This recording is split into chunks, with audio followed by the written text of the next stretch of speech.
Great. So let us understand chapter 1, text number 32, 33, 34 and 35. So Kim no rajyena govinda kim bhogairji jivitena va yesham arthe kankshitam no rajyam bhoga sukhani cha तयमेव स्थित युद्धे प्राणां त्यक्त्वा धनानि च आचार्या पितरा पुत्रस्तथैव च पितामहाः मातुला श्वशुरा पुत्राः श्यालाः सम्बन्धिनस्तथा एतान्न हन्तुम् इच्छामि ज्ञतोऽपि मधुसूदन अपि त्रैलोक्यराज्यस्य हेतोः किं नो महि कृते निहत्य धातराष्ट्रं न कापि का प्रीतिः स्य जनार्दनः. So here Arjuna is refuting, or he is refusing to undergo the fight, and he is referring who all are there in the war field or the battlefield standing there. So he is able to see all the relatives like teachers, fathers, sons, grandfathers, maternal uncles, father-in-laws, grandsons, brother-in-law, and their relatives. They are all ready to give up their lives and properties, and they are all standing before me. So why should I wish to kill them? Even though they might otherwise kill me for maintenance of all living entities, I am not prepared to fight and with them, even in exchange of the three worlds, api trilokya. So even if I get all the riches of this entire three worlds, or even of this entire earth, so what pleasure will I derive by killing the sons of Dhritarashtra? So this is a typical situation of a compassionate devotee who experiences compassion, or experiences a kind of soft-heartedness when he sees his own relatives who are standing in front of them ready to be killed. But here Arjuna is not able to see one particular thing is they are all standing against him. They are all standing in opposition to him. So so he's using the word Govinda. So go has two meanings. The Sanskrit word go has two meanings. One meaning is referring to go means cows. Another meaning of go is referring to senses. So Govinda is a name of Krishna who is referring to as one who gives pleasure to the cows. So he is also referring here in the name of Govinda as Govinda also should please my senses. So he is basically referring here his own senses. So this is a typical mentality of most of the people out there who wishes to get a lot of things from God. So for example, I often see people, those who kind of go to temple, and every temple has a bell, they just ring the bell, and then they list out their demands or prayers or their aspirations or their wishes, dreams. So they can just list out 1, 2, 3, 4, 5, 6, 7, 8, 9, 10, as if God is sitting there as a waiter in the hotel to fulfill your demands or desires.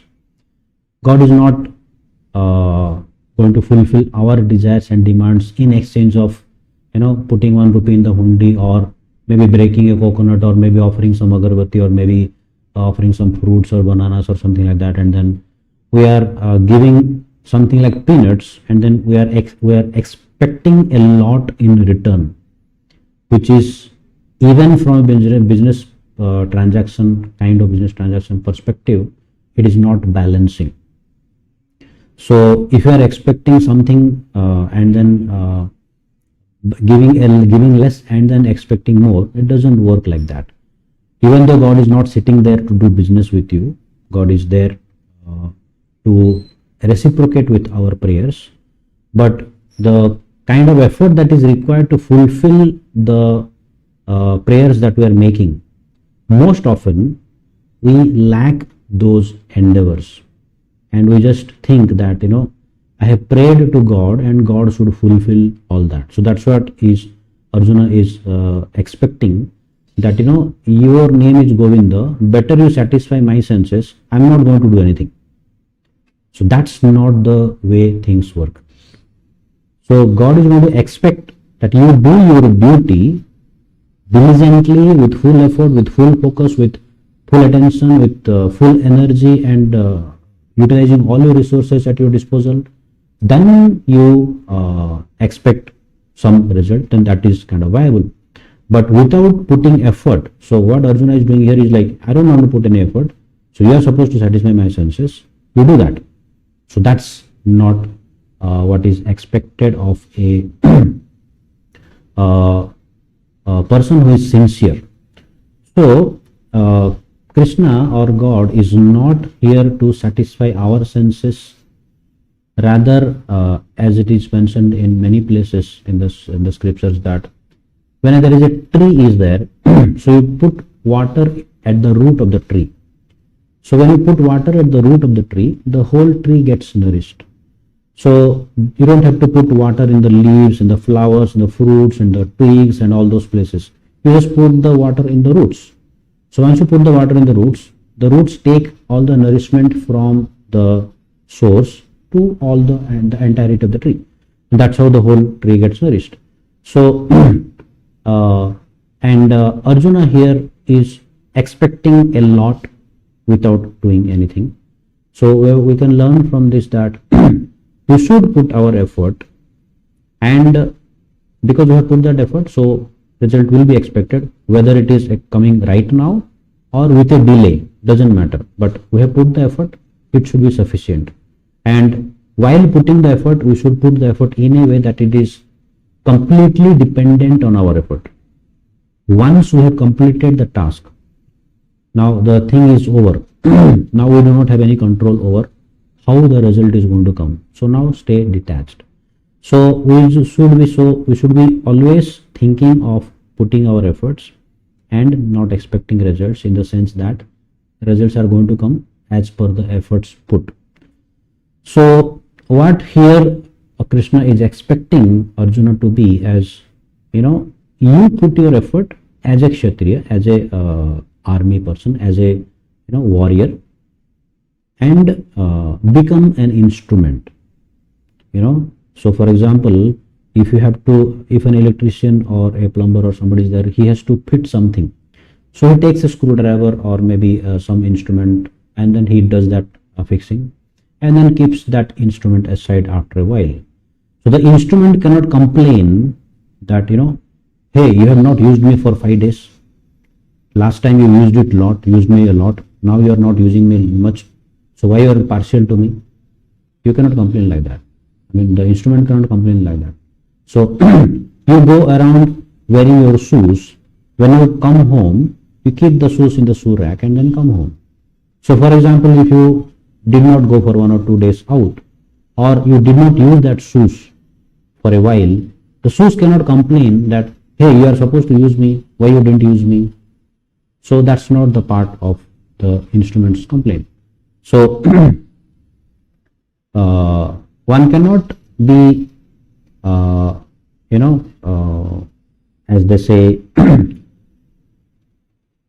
a stone-like person. So you may be thinking that what I'm saying, that are we like instruments? Are we like the dead matter? And we are not supposed to retaliate. We are not supposed to complain. We are not supposed to react anything like that. I'm not telling that. I'm telling that if Krishna has chosen us to be an instrument in a particular place, we act accordingly, and when the work is over, we get aside or we stay aside and do our duty as it is required. So he is supposed to become an instrument only. So the very fact of this being instrument is being disclosed in the following chapters. But as a natural devotee of the Lord, Arjuna did not like to retaliate with the cousins and brothers who were kind of miscreants or who were kind of antisocial elements. But the Lord's plans are like, anybody who does wrong cannot escape. That's the whole point. So whether Arjuna does fight or not, the miscreants are going to be annihilated.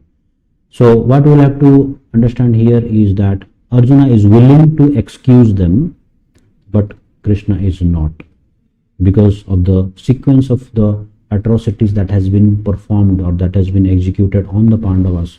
Krishna is here. Krishna tried all means to peacemaking and everything he tried, but everything failed. They wanted the war. So now war is inevitable. So let's see forth the next